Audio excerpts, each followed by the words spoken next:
Hello दोस्तों, स्वागत है आपका हमारे YouTube चैनल द एग्ज़ामपीडिया। तो आज हम लोग बिल्कुल नया सब्जेक्ट लेकर आए हैं। वो सब्जेक्ट है बायोलॉजी। जनरल साइंस का ये एक महत्वपूर्ण भाग है जिसमें फिजिक्स, केमिस्ट्री, बायोलॉजी आता है। क्योंकि आज हम लोग बायोलॉजी स्टार्ट करेंगे, तो ये हम लोग देखते हैं कि कौन कौन से एग्ज़ाम में आता है, जहाँ से एग्ज़ाम में क्वेश्चन बनते हैं। तो ये आरआरबी का जो एग्ज़ाम, रेलवे का जो ग्रुप डी का एग्ज़ाम जो होने वाला है, और ये जो एसएससी के एग्ज़ाम होते हैं उसमें भी ये महत्वपूर्ण, और ये जो एसएससी का एग्ज़ाम होते हैं उसमें भी महत्वपूर्ण है ये सारे एग्ज़ाम के लिए। और जितने भी अदर एग्ज़ाम होते हैं सबके लिए यह महत्वपूर्ण है। तो हम लोग बहुत ही शॉर्ट तरीके में पढ़ने की कोशिश करेंगे, क्योंकि हमें बस सिर्फ उतना ही पढ़ना है जिससे कि हमारा क्वेश्चन सॉल्व हो जाए। हमें न कि इसमें कोई बहुत ज़्यादा डीप में जाके पढ़ना है कि इसी को बस पढ़ना ही है। हमारे पास और भी सब्जेक्ट है पढ़ने के लिए, तो हमें उसी हिसाब से पढ़ना है। तो आइए हम इसका देख लेते हैं सिलेबस क्या है। तो सबसे पहले हम देखते हैं जीवधारियों का क्या है वर्गीकरण। इसको पढ़ेंगे। इसमें हम लोग देखेंगे कि कौन से जंतु का कैसे वर्गीकरण किया गया है, पादप का कैसे वर्गीकरण करते हैं, इसके बारे में हम लोग समझेंगे। दूसरा जो टॉपिक है कोशिका संरचना व कार्य। तो हम लोग जो सेल होता है उसके बारे में समझेंगे कि कैसे वर्क करता है, इसकी संरचना क्या है, उसके बारे में हम लोग देखेंगे। और देखेंगे कोशिका चक्र, कोशिका विभाजन, यानी कोशिका जो सेल लाइफ होता है और कोशिका विभाजन। इसमें देखेंगे कि एक सेल जब होता है 2 सेल में डिवाइड हो जाता है, तो उसके बारे में हम लोग देखेंगे कैसे होता है। फिर अगला टॉपिक जो होता है उत्तक होता है। फिर पोषण पढ़ेंगे। पोषण में हम देखेंगे क्या क्या हमें न्यूट्रिशन के बारे में पढ़ना है। तो इसमें जो ये महत्वपूर्ण टॉपिक है, ये सबसे महत्वपूर्ण टॉपिक है। तो इसमें जो पादप संरचना देखेंगे, मानव शरीर के तंत्र देखेंगे। इसमें मानव जो शरीर के तंत्र में है कई भाग है, तो इन भागों को हम देखते हैं कौन कौन से भाग होते हैं। तो पाचन तंत्र होता है, श्वसन तंत्र होता है, उत्सर्जन तंत्र होता है, तंत्रिका तंत्र होता है, परिसंचरण तंत्र होता है, अंतःस्रावी होता है। और ये जो मानव शरीर के तंत्र हैं ये बहुत ही महत्वपूर्ण रोल प्ले करते हैं एग्ज़ाम में। अक्सर यहाँ से क्वेश्चन पूछ लिया जाता है कि बड़ी आंत कौन सा है, सांस लेने में क्या चीज़ वर्क करता है, इस तरीके से। फिर जो अगला टॉपिक देखेंगे अनुवांशिकी क्या होता है, इसके बारे में हम लोग समझेंगे कि जीन क्या होता है, इसके लिए हमें पढ़ना पड़ेगा। फिर 9वां जो टॉपिक है जैव विकास। जैव विकास में भी हम लोग पढ़ेंगे स्वास्थ्य एवं रोग। इसको हम लोग बहुत अच्छे से पढ़ेंगे, क्योंकि हर एग्ज़ाम में यहाँ से एक क्वेश्चन तो ज़रूर ही मिलता है किसी। इसको हम लोग ट्रिक के माध्यम से ट्रिक बताएंगे कि कैसे इसको याद रखा जाता है। जो विटामिन है और कौन विटामिन की कमी से रोग होता है उसके बारे में हम लोग समझेंगे। इसको बहुत आसान तरीक़ों में समझने की कोशिश करेंगे, क्योंकि यहाँ से क्वेश्चन बनता ही बनता है। तो अगला जो हमारा टॉपिक है, अगला है जनक और ब्रांच ऑफ बायोलॉजी। ये दोनों विविध में रखा गया है, क्योंकि यहाँ पे हम लोग देखेंगे जनक में कि सबसे हम लोग देखेंगे कि बायोलॉजी के फादर किसे कहते हैं, बॉटनी के फादर किसे कहते हैं, इस तरीके से हम लोग देखेंगे। और अब ब्रांच ऑफ बायोलॉजी में क्या हम लोग हैं, जैसे ब्रांच की बायोलॉजी से बायोलॉजी के 2 ब्रांच होते हैं। बायोलॉजी के 2 ब्रांच होते हैं। एक होता है जियोलॉजी, जैसे इस तरीके से जियोलॉजी होता है, बॉटनी होता है, जूलॉजी होता है, जियोलॉजी अभी रहने दीजिए, जूलॉजी होता है, बॉटनी होता है। तो ये ब्रांच जो होते हैं इनके बारे में जो अध्ययन करते हैं, जैसे जूलॉजी में हम क्या अध्ययन करते हैं, एनिमल के बारे में, तो इसलिए इसे जूलॉजी बोला जाता है। उसी तरीके से हम बहुत सारे ब्रांच देखेंगे और उनको एक ट्रिक से याद करने की कोशिश करेंगे। तो अगला जो है पर्यावरण प्रदूषण। ये बहुत ही आजकल जो है बहुत ही महत्वपूर्ण टॉपिक में से हो गया है। यहाँ से क्वेश्चन अब बहुत अच्छे बनने लगे हैं। तो ये सब जो है महत्वपूर्ण सिलेबस था। तो इसको सिलेबस को पढ़ने के लिए आप ध्यान दीजिए कि ये हमारा पूरा सिलेबस है। तो ये हमारा पूरा सिलेबस है, इसी को हम लोग ध्यान में रखते हुए पढ़ेंगे आगे। तो आइए हम लोग स्टार्ट करते हैं जीव विज्ञान। जीव विज्ञान का एक हमारा बहुत ही महत्वपूर्ण टॉपिक है, आज हम लोग जो स्टार्ट करने जा रहे हैं। तो अगर स्टार्ट करने जा रहे हैं तो ये है जीव विज्ञान का अध्ययन, मतलब जीव विज्ञान का अध्ययन स्टार्ट करने जा रहे हैं। आज हम उसमें देखते हैं बायोलॉजी। बायोलॉजी जो शब्द है, जो बायोलॉजी, दो शब्दों में अगर इसके तोड़ा जाए तो बायो मतलब होता है जीव, लॉजी मतलब होता है क्या, लॉजी मतलब होता है अध्ययन करना। जब किसी चीज़ का अध्ययन करते हैं तो उसी को लॉजी बोला जाता है, उसी को लॉजी बोला जाता है। यानी बायोलॉजी का मतलब दोनों शब्द में, यानी जीव, जब हम किसी जीव का जब अध्ययन करते हैं तो उसी को बोला जाता है बायोलॉजी। बायोलॉजी के अगर देखा जाए, बायोलॉजी के जनक किसे बोला जाता है तो एरिस्टोटल को बोला जाता है। हिंदी में इनको अरस्तु कहते हैं, हिंदी में इनको अरस्तु कहते हैं। और जो बायोलॉजी का शब्द जो नामकरण हुआ था वो कौन किया था, लैमार्क और ट्रेनीवेरस ने किया था। तो फादर ऑफ बायोलॉजी एरिस्टोटल को बोला जाता है, और जो नामकरण कौन दिया है, लैमार्क एंड ट्रेनीवेरस को बोला जाता है। तो क्वेश्चन कैसे बनेगा कि फादर ऑफ बायोलॉजी किसे कहते हैं, तो अरस्तु को कहते हैं। यदि बायोलॉजी शब्द का बायोलॉजी शब्द किसने दिया, तो लैमार्क और ट्रेनीवेरस ने दिया। तो आगे हम देखते हैं कि बायोलॉजी जो है दो भागों में बटा हुआ है।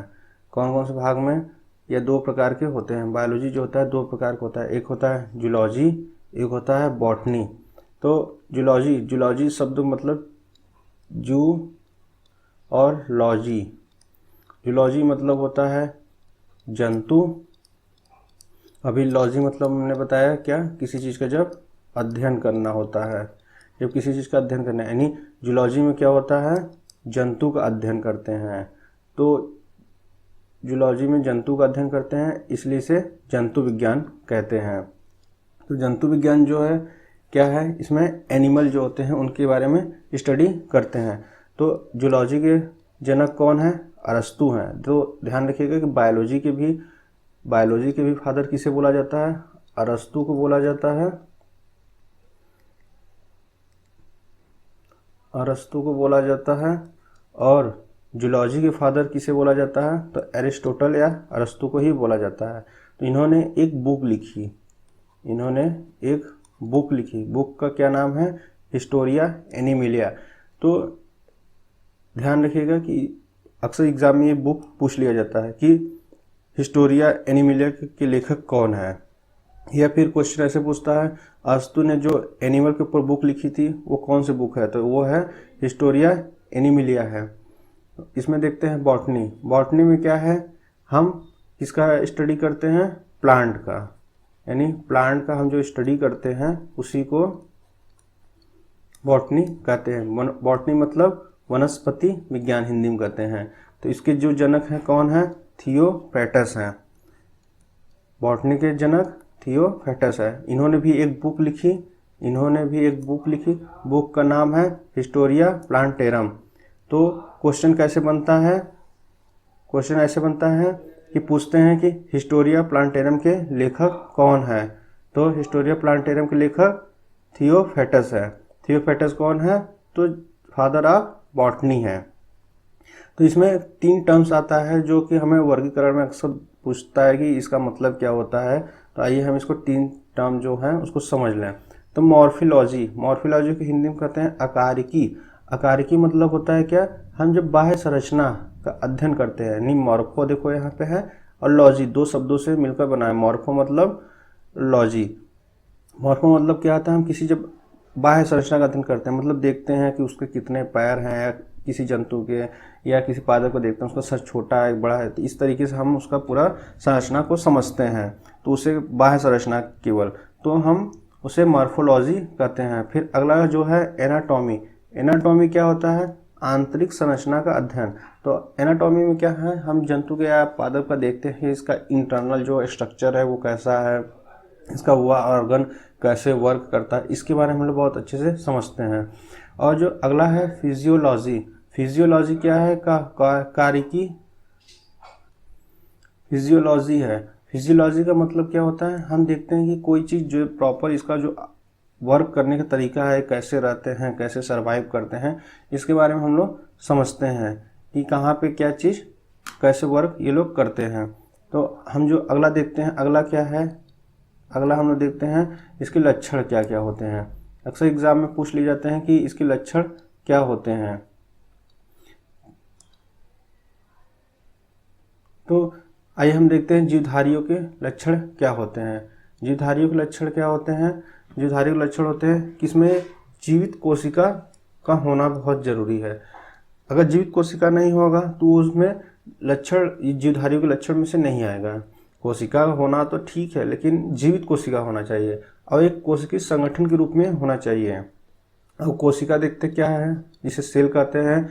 कोशिका या सेल यह जीवन की संरचनात्मक तथा कार्यात्मक इकाई है। तो यहाँ पे क्वेश्चन कैसे बनता है, यहाँ पे एग्जाम में ऐसे पूछता है कि जो ये जीवन की जो है संरचनात्मक तथा कार्यात्मक इकाई क्या है। तो जीवन की जो संरचनात्मक और कार्यात्मक इकाई क्या है, तो वो है सेल। तो सेल है जीवन की कार्यात्मक और संरचनात्मक इकाई। तो जो इसमें सेल के बारे में हम लोग देखते हैं, सेल क्या होता है। सेल देखिए सबसे छोटी चीज है, तो सेल क्या है, हमने बताया संरचनात्मक और तथा कार्यात्मक इकाई है। तो किसके कहते हैं, सेल को कहते हैं। जब बहुत सारे सेल एक साथ मिल जाते हैं, यानी ग्रुप ऑफ सेल जब हो जाते हैं तो इन्हें क्या बोलते हैं, टिश्यू या ऊतक बोलते हैं। और जब बहुत सारे ऊतक मिल जाते हैं तो इन्हें क्या बोला जाता है, ग्रुप ऑफ टिश्यू जो होते हैं उन्हें क्या बोला जाता है, ऑर्गन या अंग बोला जाता है। जब बहुत सारे अंग प्रॉपर एक तरीके में वर्क करने लगते हैं तो उन्हें क्या बोला जाता है, अंग तंत्र बोला जाता है। जब ऑर्गन सिस्टम एक तरीके से वर्क करने लगते हैं, जब एक जैसे लीवर हुआ, ये क्या है, ये ग्रुप ऑफ ऑर्गन है, एक प्रॉपर तरीके में वर्क करने लगते हैं। जब बहुत सारे ऑर्गन सिस्टम एक जीव की तरह काम करने लगते हैं तो वो क्या कहलाते हैं, जीव कहलाते हैं।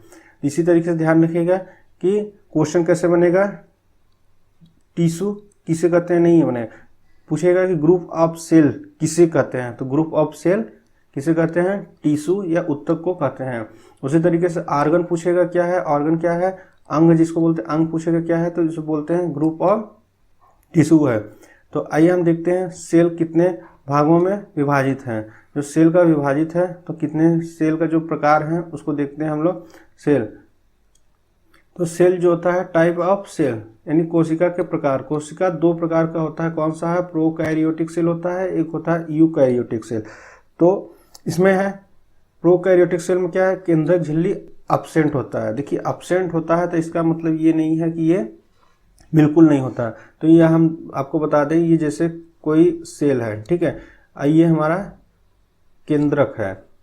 जो केंद्रक है, केंद्रक के ये जो बाहर एक लेयर होती है जिसे केंद्रक झिल्ली कहते हैं, ठीक है। एक और बना दें, हम आपको समझा दें, ये सेल हो गया, ये केंद्रक हो गया और ये एक झिल्ली होता है, ये एक झिल्ली होता है। तो केंद्रक झिल्ली, देखिए बिना केंद्रक झिल्ली का तो सेल पॉसिबल ही नहीं है, यानी सेल में हमेशा केंद्रक झिल्ली होता है, बस ये होता है कि कौन से फॉर्म में है। तो जो ये सेल देख रहे हैं ये क्या है, ये प्रॉपर अभी वर्क नहीं करेंगे। क्यों, क्योंकि ये अभी इनमेच्योर फॉर्म में है, अभी डेवलप बिल्कुल नहीं है, अभी डेवलप में है। तो इसीलिए जब डेवलप फॉर्म में होते हैं या इनमेच्योर फॉर्म में होते हैं तो इन्हें बोला जाता है कि ये अब्सेंट होता है। तो यानी यहाँ पे क्या है, केंद्रक जो है अब्सेंट है। तो कैसे अब्सेंट है, क्योंकि ये प्रॉपर वर्क नहीं कर रहा है और ये टूटे फूटे अवस्था में रहते हैं और ये प्रॉपर वर्क इमेच्योर फॉर्म में होते हैं। देखिए यहाँ पे लिखा है टूटी फूटी अवस्था में होता है।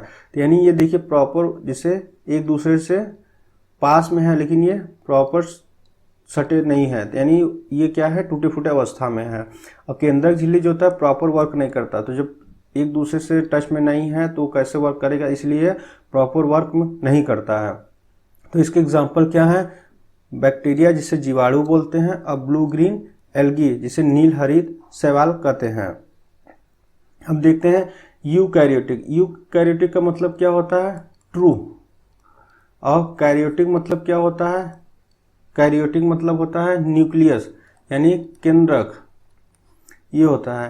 तो इसमें क्या है, केंद्रक झिल्ली, इसमें क्या होता है, केंद्रक झिल्ली प्रेजेंट होता है। यहाँ आप देखिए केंद्रक झिल्ली लिखा है, प्रेजेंट होता है। तो यानी यहाँ पे अगर कोई सेल बनाया जाए, देखा जाए, तो यहाँ पे जो सेल है, ठीक है, ये केंद्रक हो गया।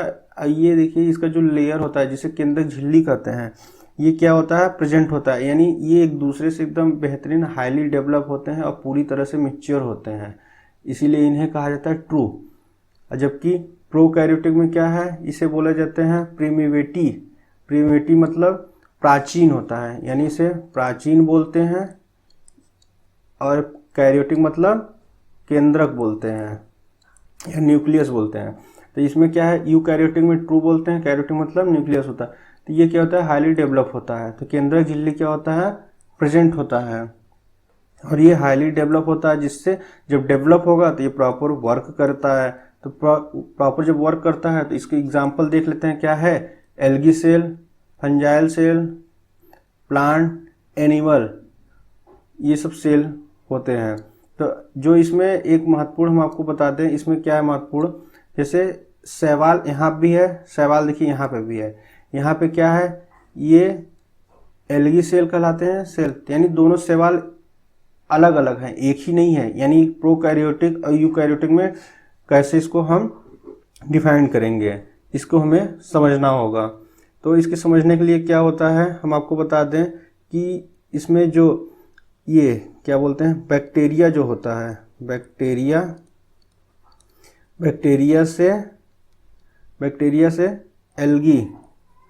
एल्गी जो के बीच का जो सफ़र होता है, यानी यहाँ से लगभग यहाँ तक, इसी के बीच में बहुत सारे मतलब कि जो बैक्टीरिया होते हैं, तो उन्हें क्या बोला जाता है, इन्हीं की जो बीच का कंडीशन होता है, इन्हें ही ब्लू ग्रीन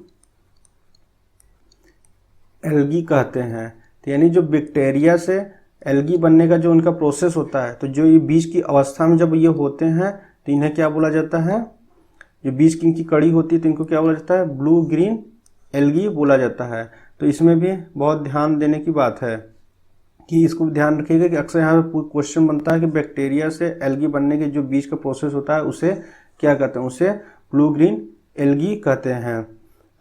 हम आइए अगला देखते हैं, अगला क्या है टॉपिक, अगला है ऑर्गेनिज्म, जीव के बारे में हम लोग समझेंगे। जीव क्या होता है, ये जीव दो प्रकार के होते हैं। कौन सा होता है, एक यूनिसेलुलर होता है जिसे एक कोशिकी कहते हैं, और दूसरा जो होता है मल्टी सेलुलर होता है, यानी बहुकोशिकी होता है। तो इसके एग्जाम्पल क्या है, बैक्टीरिया है और ब्लू ग्रीन एल्गी है। और इसके एग्जाम्पल क्या है, मल्टी सेलुलर, शैवाल होते हैं, कवक होते हैं, पादप होते हैं और जंतु होते हैं। तो इसमें जो हम देखते हैं, हम आगे चलते हैं, आगे देखते हैं क्या है, आगे हम जीव द्रव्य के बारे में समझते हैं। जीव द्रव्य होता क्या है, सबसे पहले हम आपको बता दें, जैसे कोई सेल है, ठीक है, सेल है, इसके बाहर एक लेयर लगी होती है जिसे मेम्ब्रेन्स कहते हैं, केंद्रक झिल्ली, इसको झिल्ली कहते हैं। तो ये क्या है, इसके अंदर जो लिक्विड फॉर्म में होता है, जो सेल के अंदर चाहे सॉलिड में हो चाहे लिक्विड में हो, इसके अंदर जो भी फॉर्म में होता है तो इसे क्या बोलते हैं, इसे जीव द्रव्य बोलते हैं। तो ध्यान रखिएगा, जो इसके अंदर होता है ये कंट्रोल करता है। तो इसमें क्या है, जो लेयर होता है जिससे झिल्ली जो मेम्ब्रेन्स होता है, तो इसमें क्या होता है, ये सेलेक्टिव नेचर का होता है, यानी कि इसमें कितना लिक्विड आएगा या कितना बाहर जाएगा सब किसके माध्यम से होता है, तो यह है चयनित पारगम्य झिल्ली के द्वारा सब होता है। यानी इसको ये कंट्रोल करता है, किसके द्वारा, चयनित पारगम्य झिल्ली के द्वारा ये कंट्रोल होता है। तो इसके अंदर जो भी लिक्विड होता है तो वो क्या फॉर्म में होता है, तो ये लिक्विड फॉर्म में होता है। तो यहाँ देखिएगा, चाहे माइक्रोकांडिया चाहे राइबोसोम सभी यहाँ पे केवल जीव द्रव्य ही कहलाते हैं। तो जीव द्रव्य है उसको सबसे पहले किसने दिया था, तो इस शब्द जो है पुरकेंजे ने दिया था, और जो इसकी खोज की थी तो इसको खोज कौन किया था, डुजार्डिन ने किया था। तो ये ध्यान रखिएगा, शब्द पुरकेंजे और खोज डुजार्डिन ने किया था। तो देखिए ये कुछ तरीके से फिगर में झिल्ली दिया हुआ है, जिसके केंद्रक है, और ये जो येलो कलर का है ये क्या है, पूरा लिक्विड है। और ये देखिए जो किनारे है इसे कोशिका झिल्ली कहते हैं। आइए देखिए यहाँ पे कोशिका द्रव्य है, ये कोशिका द्रव्य है। अभी हम आपको बताते हैं कोशिका द्रव्य क्या होता है। अभी हम जीव द्रव्य पढ़ रहे हैं। तो ये कैसा होता है, चयनित पारगम्य झिल्ली होता है। तो ये चयनित पारगम्य झिल्ली क्या होता है, ये इसको कंट्रोल करता है, इसमें कितना लिक्विड आएगा और कितना लिक्विड यहाँ से बाहर जाएगा, तो इसी को कंट्रोल करता है। और ये पूरी तरीके से क्या होता है, पारदर्शी होता है और ये अर्ध द्रव्य होता है, यानी सेमी लिक्विड होता है। सेमी लिक्विड में अगर देखा जाए तो कौन से फेज का होता है, तो ये सोल फेज का होता है। क्योंकि यहाँ से क्वेश्चन बन चुका है, रेलवे में ही आ चुका है कि अर्ध द्रव्य में जो जीव द्रव्य में जो द्रव्य होता है वो कौन से फेज का होता है, तो वो सोल फेज का होता है। ये हम इसलिए करा रहे हैं, इतना डीप में नहीं जा रहे हैं, लेकिन फिर भी आपको यहाँ से क्वेश्चन आए हुए हैं, आप जो क्वेश्चन सॉल्व करेंगे तो आप वहाँ से देख सकते हैं। तो अगला जो है, जीव द्रव्य में कितने प्रकार के होते हैं जीव द्रव्य। जीव द्रव्य जो होता है 2 प्रकार के होते हैं। देखिए, कोशिका द्रव्य क्या कहलाते हैं, जिसे साइटोप्लाज्म कहते हैं, और कोशिकांग क्या होता है, ऑर्गेनेल्स बोलते हैं। कोशिका द्रव्य में जैसे जो हमें भी बताया, सेल के अंदर जो है लिक्विड फॉर्म में है, जितने भी लिक्विड फॉर्म में है तो उसने क्या बोलता है, द्रव्य वाला जो भाग होता है उन्हें कोशिका द्रव्य बोला जाता है।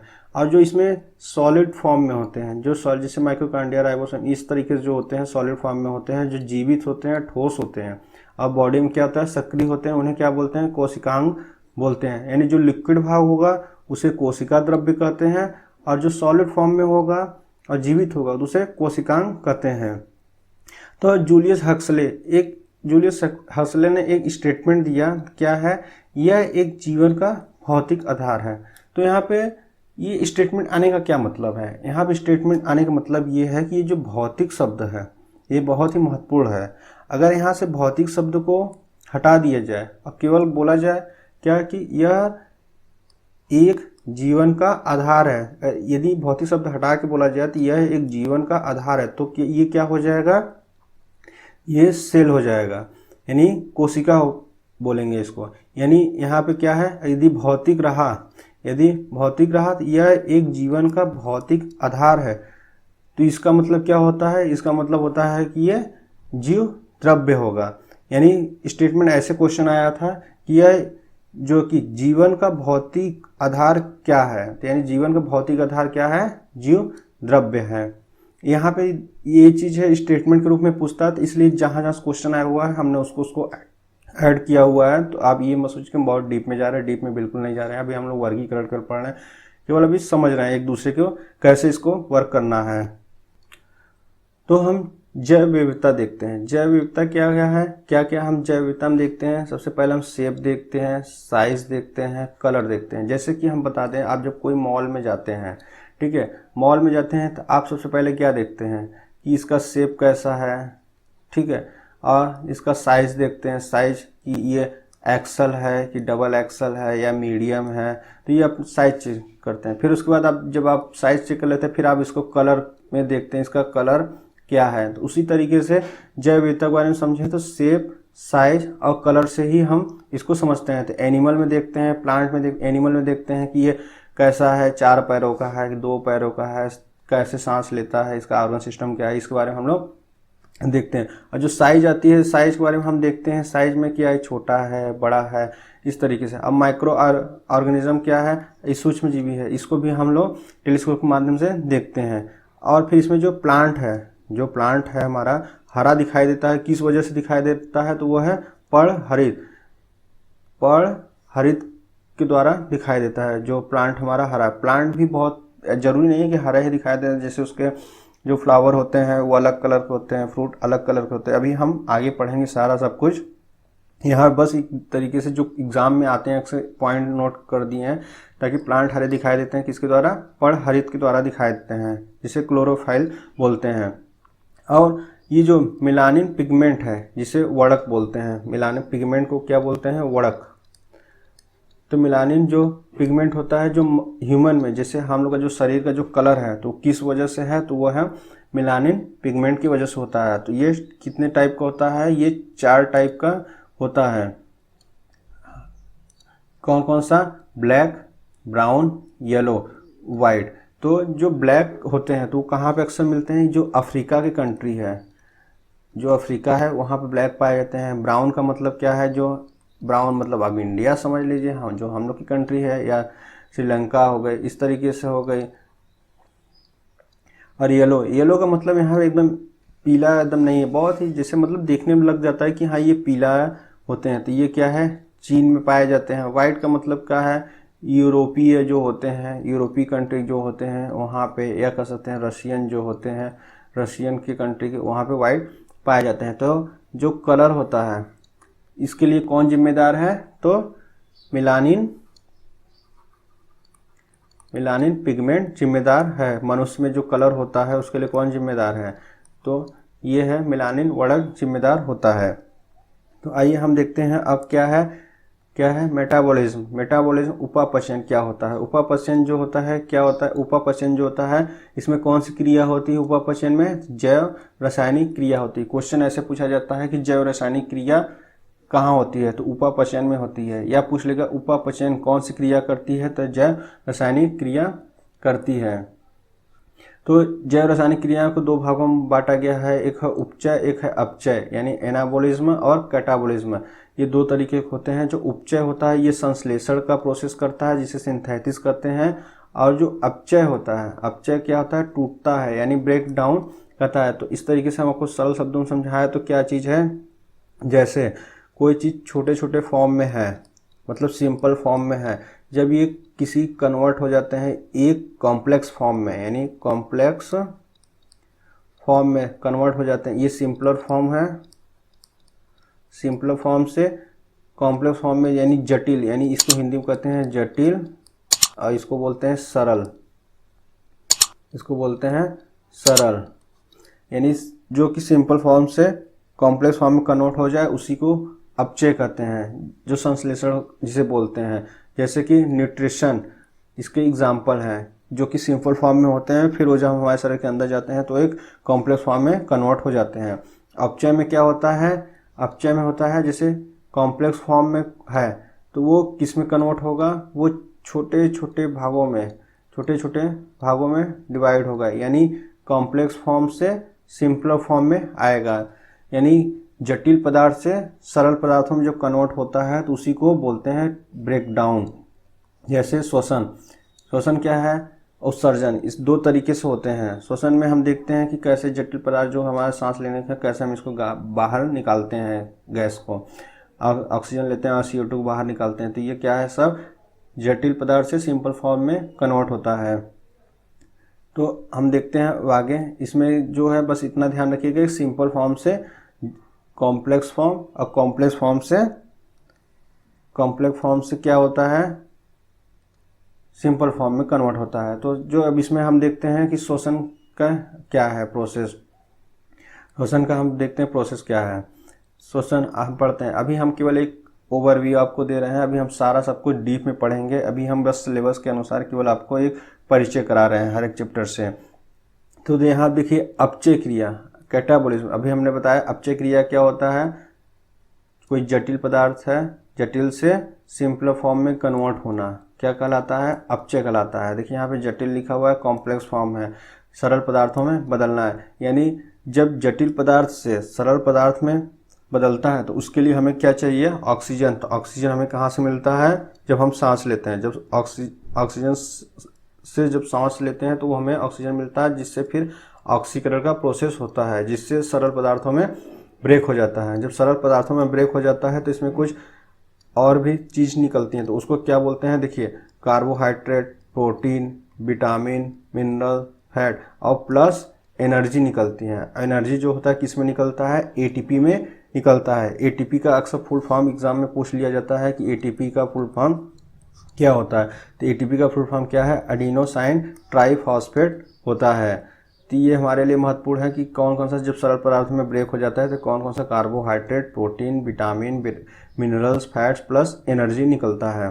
तो आइए हम देखते हैं पोषण। अब पोषण में क्या है, एक ओवरव्यू हम ले लें कि पोषण भी दो प्रकार के होते हैं। कौन कौन से, स्वपोषण जिसे ऑटोट्रॉपिक मोड ऑफ न्यूट्रिशन बोलते हैं, परपोषण हेटरोट्रॉपिक मोड ऑफ न्यूट्रिशन। स्वपोषण का मतलब होता है कि ये जो अपना पोषण करने के लिए किसी पर निर्भर नहीं रहते हैं, यानी ये खुद पे निर्भर रहते हैं, ये किसी और पे निर्भर नहीं रहते हैं। जैसे कि प्लांट हो गया, एल्गी हो गया, एगुलिना हो गया, तो ये तीन जो हैं ये क्या है, स्वपोषण है, यानी किसी पे निर्भर नहीं है। और परपोषण का मतलब क्या होता है कि ये किसी पे निर्भर होती हैं। तो जैसे जंतु है, जंतु दूसरे पर निर्भर रहता है अपने भोजन के लिए।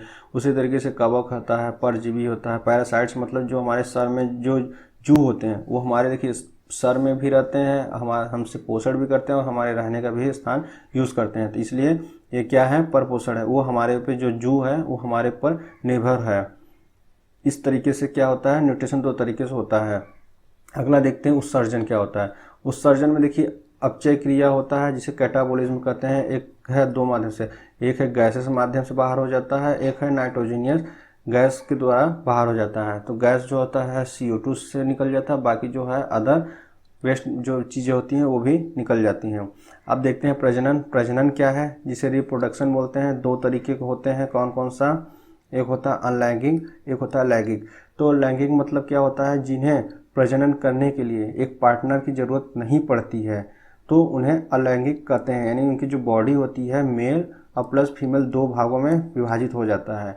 और लैंगिक मतलब होता है जिन्हें प्रजनन करने के लिए किसी पार्टनर की ज़रूरत पड़ती है, उन्हें लैंगिक कहते हैं। तो हम आगे देखते हैं, आगे कौन सा है, आगे हमारा जो है संवेदनशीलता है। संवेदनशीलता को अगर ध्यान से देखा जाए तो जो संवेदनशीलता है और अनुकूलन ये दोनों ही एक दूसरे से टर्म्स जुड़े हुए हैं। तो संवेदनशीलता का मतलब है जब भी कुछ भी महसूस करते हैं, जैसे गर्म और ठंडा होता है तो क्या होता है, संवेदनशीलता में होता है। तो अनुकूलन, जब कोई भी परिस्थिति होती है वहाँ पे कोई भी अगर जंतु अपने उस मौसम के या जो वहाँ की इन्वायरमेंट है उसके अनुसार अगर खुद को सर्वाइव करने लगता है तो उसी को अनुकूलन कहते हैं। तो आइए हम देखते हैं क्या, सेल लाइफ। सेल लाइफ सबसे महत्वपूर्ण चैप्टर है जो कि एग्ज़ाम में अक्सर क्वेश्चन बन जाता है सेल लाइफ से कि क्या है। तो सबसे पहले हम देखते हैं जाइगोट। जाइगोट देखिए, जाइगोट क्या होता है, एम्ब्रियो क्या होता है, फेटस क्या होता है, न्यूबॉर्न। तो जाइगोट आता है, जाइगोट के बाद क्या होता है, एम्ब्रियो आता है, फिर फेटस आता है। फेटस को हिंदी में भ्रूण कहते हैं, एम्ब्रियो को भी भ्रूण कहते हैं, दोनों का भी मतलब हम बताते हैं। फिर उसके बाद क्या होता है, लाइफ साइकिल में क्या होता है, न्यू बॉर्न बेबी का जन्म होता है। जब न्यू बॉर्न बेबी का जन्म हो जाता है तो ये क्या है, किस में आ जाता है, पॉवर्टी में आ जाता है, जिसे किशोरा अवस्था बोलते हैं। किशोरा अवस्था के बाद कौन सा स्टेज आता है, तो वो है एडल्ट आता है। एडल्ट के बाद कौन सा स्टेज आता है, तो वृद्ध का स्टेज आता है। फिर उसके बाद क्या होता है, डेथ हो जाता है। तो ये सबसे महत्वपूर्ण है। तो जाइगोट का मतलब हम आपको सबसे पहले बता दें, जब कोई मेल और फीमेल फर्टिलाइज करते हैं, जब फर्टिलाइजेशन जब होता है इनके बीच, तो क्या होता है, एक सेल बनता है, यानी एक कोशिका बनती है, एक कोशिका बनती है, एक कोशिका बनती है। तो जाइगोट में क्या है, जब दो सेल हैं फर्टिलाइज के द्वारा एक सेल बदलते हैं तो उसी को जाइगोट बोला जाता है। जाइगोट के बाद फिर क्या बनता है, एम्ब्रियो बनता है जिसे भ्रूण कहते हैं। भ्रूण के बाद क्या होता है, फेटस बनता है। तो यानी फेटस में क्या है, जब 8 सप्ताह बीत जाते हैं, तो जब 8 सप्ताह मतलब 8 सप्ताह तक ये क्या बोलते हैं, भ्रूण एम्ब्रियो बोलते हैं। जैसे ही 8 वीक बीत जाते हैं, जैसे ही 8 वीक बीत जाते हैं तो इससे क्या बोलते हैं, फेटस बोलते हैं। तो ये जो जाइगोट से लेके और फेटस तक का जो प्रोसेस होता है एक प्रॉपर टाइम में होता है। तो ये 8 से 9 महीने के बीच का ये टाइम होता है। कहाँ से, जाइगोट से लेके फेटस तक का जो बीच का समय होता है ये कितने महीनों का होता है, 8 से 9 महीनों के बीच में प्रॉपर एक तरीके में होता है। उसके बाद फिर क्या होता है, न्यू बॉर्न बेबी का जन्म हो जाता है जिसे बाल्यकाल कहते हैं। फिर उसके बाद पॉवर्टी आती है जो किशोरावस्था होता है। फिर एडल्ट का स्टेज आता है, फिर ओल्ड का स्टेज आता है और ये डेथ का स्टेज हो जाता है। तो इसी से हम देखते हैं, इसी में एक है टॉपिक जो है कि सेल डिवीज़न के बोलते हैं। सेल डिवीज़न होता क्या है दर्शक, जब कोई सेल है, हम आपको इसी में समझा दे रहे हैं सेल डिवीज़न होता है कि जब कोई सेल है, जब वो अपने डेथ की स्टेज में होती है तभी वो क्या करती है, 2 भागों में डिवाइड कर देती है। जो एक सेल है, जो लगभग जो सेल होता है आरबीसी का कितना आता है, 120 दिन होता है, 120 दिन का होता है। तो 120 दिन के पहले ही वो 2 भागों में डिवाइड कर देगा। तो जिसे इसको अगर देखा जाए तो इसे क्या बोलते हैं, ये जो पुराना सेल होता है, ये जो पुराना सेल होता है, आइए या कह सकते हैं इसको जो पेरेंट सेल होता है। तो ये जो पेरेंट सेल है, ये जो पेरेंट सेल कह सकते हैं, और ये क्या इसे बोलते हैं, डॉटर सेल। ये इसे डॉटर सेल या संतति सेल इसको बोलते हैं। देखिए यहाँ पे सन सेल नहीं होगा, यहाँ पे संतति ही होगा या डॉटर सेल होगा। तो ये क्या है, ये इसको न्यू सेल बोलते हैं। तो ये जो प्रोसेस है एक सेल से दो सेल में कन्वर्ट हो जाना, इसी को क्या बोलते हैं, cell division method. Cell division method के द्वारा यह अलग हो जाता है। यदि हम ये अभी हमने केवल बायोलॉजी का एक ओवरव्यू देखा है, अभी हम सब कुछ इसमें डीप में जाके पढ़ेंगे, क्योंकि हमें बस आपको जीव विज्ञान से परिचय कराना था। तो इसलिए आज का जो लेक्चर है हम यहीं पे रोकते हैं, ताकि बहुत ज़्यादा बड़े ना हो जाए जिससे आप बोर हो जाएं। तो इस तरीके से हम आगे का चैप्टर जो होता है जल्द ही लेकर आएंगे। यदि आपको हमारा वीडियो पसंद आए तो शेयर करें एंड सब्सक्राइब करें एंड लाइक करें।